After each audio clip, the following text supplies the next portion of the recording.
5 pedagang di Pasar Banyuasri Singaraja menjadi korban peredaran uang palsu. Bahkan ada pedagang yang memberikan kembalian dari uang dengan pecahan Rp100.000 itu. Peristiwa itu terjadi Jumat 26 Agustus sekitar pukul 10 WITA.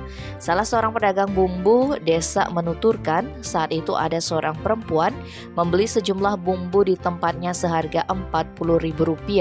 Kemudian ia diberikan uang pecahan Rp100.000 lalu dikembalikan sebesar Rp60.000. Lantaran sibuk melayani pembeli, ia pun tak sadar kalau uang yang digunakan pembeli tersebut palsu.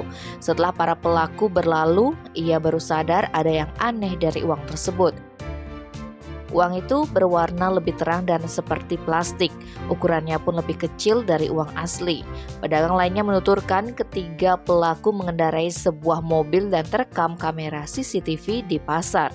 Terkait hal itu, Kasihumas Polres Buleleng AKP Gede Sumarjaya mengatakan polisi masih melakukan penyelidikan atas peristiwa itu.